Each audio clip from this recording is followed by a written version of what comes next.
What's up, everybody? This is Tim, and I have a little time before I'm supposed to go live, so I decided to do a quick analysis of Bitcoin this morning.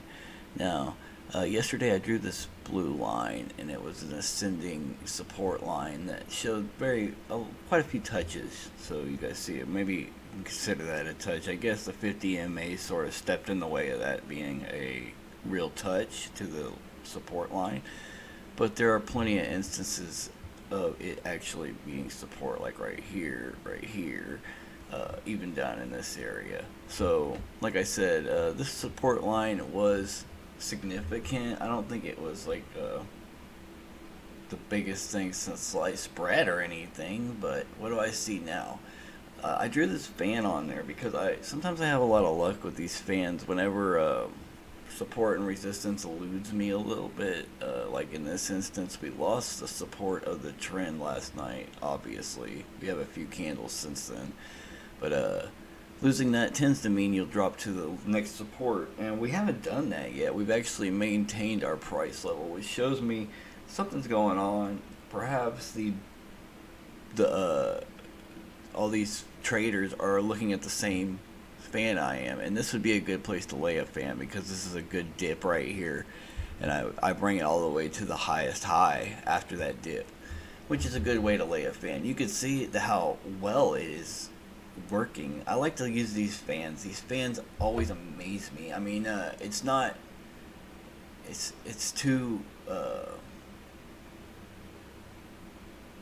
reliable, and you see how many times it's touching these supports and resistances, blah blah blah, or whatever you want to call them. Every one of these fib lines, it is actually respecting them. Let me get my drink. But if you notice that, then you notice the value in a tool like this, guys.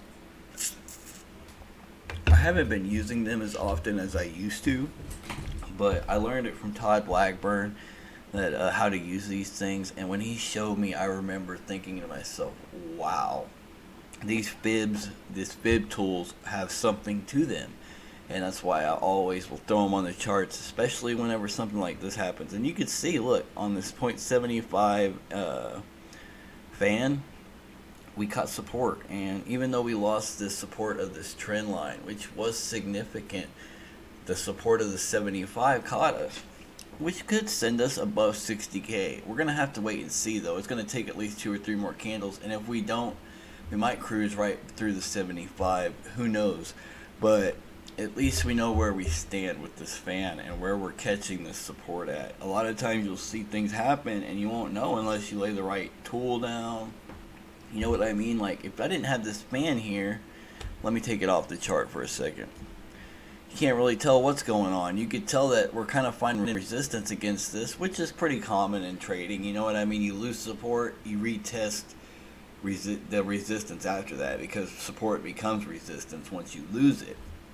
A lot of times retests happen more often than not, in my opinion. Okay, so like, you have even here, right? I could see it. Look, just this little area right here we hit the 200 MA, but that's not what I'm talking about.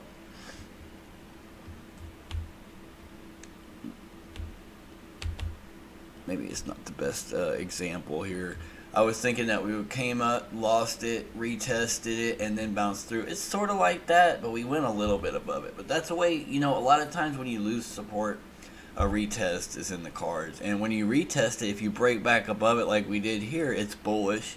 But if we ricochet and went down, obviously that's bearish. And it happens a lot of times. That's how continuation patterns start. And once you read the charts for a while, you start to see that more often than not. You know what I mean? Even on a zoomed out scale, we broke 10K last year, and that was the start of the real bull run.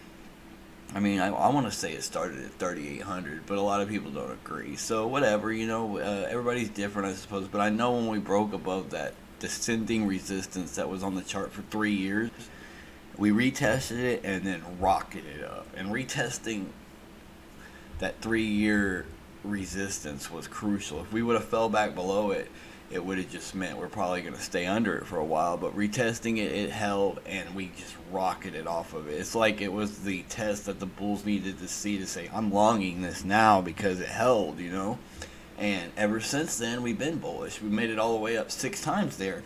So I mean, even if you would have entered at 10K, you would still be up 6x right now. I mean, that's great numbers, guys. I mean, I'm not gonna say this is like hot numbers right now. Hot is off the chain. I mean, if you would have put, my buddy wrote, if you would have put 2,500 in hot like 3 months ago, it would be 100,000 now or something like that, which is incredible. I mean, hot was so low. I think it attracts investors because of its cheap price, and they're like, I can get 1,000,000 coins for low price, and hopefully they'll go up to $1 and I'll be rich, and that's the way people think. It's not the right way to think, but hey, it creates a crowd mentality, and a lot of people end up buying those coins out of ignorance, I think, and it causes a pump. And hey, what's wrong with that? If you're making money, you're not ignorant. I'm not saying you're ignorant. I'm just saying the idea that it is going to go up simply because this idea of buying one coin is better than buying a portion of a coin. It's just out of pure ignorance about that, because let's say you buy the campus coin. I bought campus coin 2 or 3 years ago because somebody had mentioned it on Facebook. Like, I was an idiot. I was like, okay, I'll buy some. So I went on Cryptopia and bought some, and the coin did awful. It was an awful idea.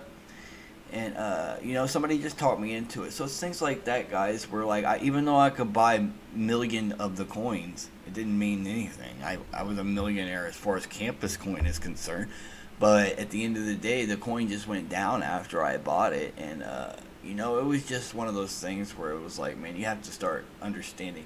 If you can't learn from things like that, you probably ought not to trade, because I learned my lesson after that, and I really consider not even messing with Cryptopia at all. But I did like to mess with Dogecoin a little bit back then, and Cryptopia was one of my only outlets for that. And back then it wasn't so strict with the KYC. Like, the government wants everything to be taxed, like make sure they tax everything, so they do KYC on everything now. That's why Binance US is the way it is. Instead of having regular Binance, we have Binance US, which limits the coins we can buy. And it always makes me scratch my head when people say America is the land of the free, because people in Philippines have more rights than I do when it comes to buying cryptocurrency. And it makes me scratch my head. It's like, what are we fighting for? It's not free anymore. This is absolutely the opposite of freedom. When they can tell you, you can't buy this coin. We don't think that it's a good investment for you, and you have a risk of losing your money. Or, we don't think you should trade on BitMEX. It's dangerous. You know what? That's not your money. It's my money. I should be able to trade it how I want, how I choose. If I want to blow it on going to clubs or whatever, y'all aren't going to stop me there. But as soon as I want to try to increase my gains with leverage trading or buying altcoins, y'all have a thing to say about that, like, oh no, we can't allow this. And it's all like, why? Y'all don't need to hold my hand. I have parents. I don't need the government to be my parents, okay? So it's just one of those things. I'll get off my soapbox, but it just bothers me. It's like, man, let me buy what I want to buy. It's supposed to be the land of the free, and Texas is supposed to be like the epitome of that, and I live in Texas, but I can't even get on Binance US. It bothers me. It's like, I have to use a VPN to do it, and I don't want to do that because Binance finds out that I'm trading with a VPN, and they can confiscate my money, and I don't want to lose $1,000 just because I want to trade with Binance. That's why I've been trading with Coinbase Pro. And a lot of people ask me, why don't you use Binance US? I'm like, because I can't. It's not available to Texans. And they're like, well, that sucks. Why don't you use a VPN? And that's why I can't do that, because they will take your money if they want, and they have every right to. You're lying to them. And, you lied on the entrance thing saying, no, I'm not from America. I'm from, let's say France. And they're like, okay, well, then you could trade on Binance. And then they find out later, let's say you forget to use the VPN, or somebody accidentally logs you in without the VPN.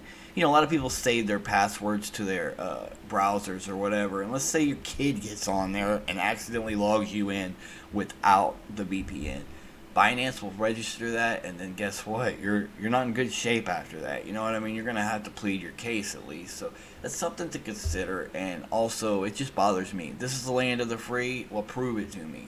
You know, we're supposed to be able to. I want freedom to lose my money in a dumb investment if I feel like it. You know, I mean, what else? Yeah, I mean, there's enough stocks where I can do that. Why can't I do it with crypto? It just bothers me. I get off my soapbox, but, um, anyways, losing this support was significant to me, but it looks like that fan held it up. Here, I'm gonna go ahead and back it up. There we go. I backed it up enough. Okay, there we go. So what do I see here? 60K is strong resistance, but not as strong as 62K. Why do I say that? I don't have any proof of that, but 62K is the last all-time high, and it happened when? It happened right about here, I think. So this was on March 18th. It's almost a month. I mean, about a half a month, maybe 15 days. But still, this is all-time high right now, and usually that becomes resistance, guys. I mean, as a rule, 62K should be considered the ultimate hurdle right now. 20K was for the longest. Every time you set a new all-time high, that's resistance. It's simple. It's really easy in a bull run to figure out support and resistance, you know, and finding resistance is as simple as where did the peak happen, you know what I mean? Where's the last peak? We're going by all-time. Oh, here's the all-time high right here. 62K right here. So that's one thing you need to pay attention to is if you're looking for support and resistance, look for things like that. It makes it simple. I mean, here's also support. I mean, resistance and support. You can see 3 efforts to break above 60K right here. And then we dropped nice and low down to almost 50K. Then we made another concerted effort to beat 60K. But look, it looks really similar over here to over here. I mean, not really similar. The candles look a lot different. But it looks the same way. It looks like crash, fall, crash, fall, crash, fall. And look, those sell signals come up every time we approach 60K. And why is that? It's because it knows that 60K is not it's not a joke. It's really strong resistance right now. So maybe it is stronger than 62K, at least right now anyways. Because look, we have a full, since March 30th, we've been attempting to get over this 4 days. And we haven't done it. And you know what? I think that the bulls are going to get the hint eventually. If we can't break above it, guess where we're going? Down, probably. I mean, I can't see us going sideways forever at 60K, but hey, maybe I'm wrong, you know? A lot of times there's some consolidation while alts move up, so maybe we will be going sideways for a while the alts do their thing. You know what? It doesn't bother me. You know, this 50 MA will keep moving up, and maybe that will be the thing that pushes us above 60K. I don't know, guys. 60K seems to be a thorn in our side. If we can beat it, we have 62K a stone's throw away. But we can't even worry about 62K until we beat 60K. And right now, this fan looks like it could certainly push us up. We'll have to see. Probably end up being tonight before we know if that's the case. But it wouldn't surprise me if that didn't happen, guys. But right now, the bullish signs outweigh the bearish. I will say that. We're above the 50 MA. We're above the 200 MA. We're above the cloud.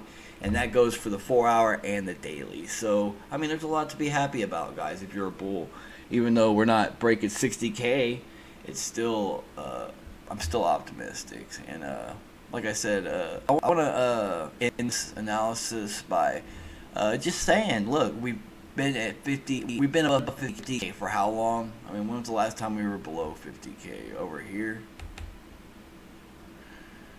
It looks like it was somewhere over here, huh? I mean, it has to be right before this, because look, there's 50,000. Let me move it up a little bit. I'm sorry, it just didn't move up enough. There we go. Yeah, we did dip below 50K over here for briefly, at least. But it happens, guys. Nothing keeps going up forever. I know a lot of people think, oh, we'll never see $2,000 Bitcoin again. They're probably right, in my opinion. I don't think we'll ever drop that low again. There is a gap, though, down at about 3,500, and it's been there for 2 years, 3 years. I don't know if it will ever fill, guys. I don't have a feeling it won't. I don't think we're going to drop as low as some people think we will. In my opinion, I think 20K is the lowest we could go. And if it does go lower than that, we're probably in a little trouble. I mean, as far as Bitcoin is concerned, it'll probably drop even lower than that. If we lose 20K, I see us dropping pretty far. But 20K is where I think the lowest of the low will be after this bull run, because the first halving, we went up and we maintained a certain price. The second halving, the same thing happened. I mean, after we hit 20K, we did drop to $3,200. So you got to remember that. What's the potential now of us doing that? We're at 62K. If you try to use the same math, I would say we could probably drop to about 8,000. So, hey, it's possible, guys, but it's still unlikely in my opinion. But, like I said, don't count your chickens before they hatch, and don't count your bitcoins before they're mined. Always, have a backup plan, have plan B, use a stop loss, all that good stuff, guys. I hope you gained something from this. I probably didn't do as much analysis as I wish. I just wrote a big analysis, so if you want to check it out, go ahead and read that. But I thought I'd go over a few things that were on my mind while I was waiting to go live. I alerted my group, and I wanted to give them some time to get up and get their coffee or whatever. So I'm about to go live now. So anyways, it was nice chatting with you guys, and I'll see you next time.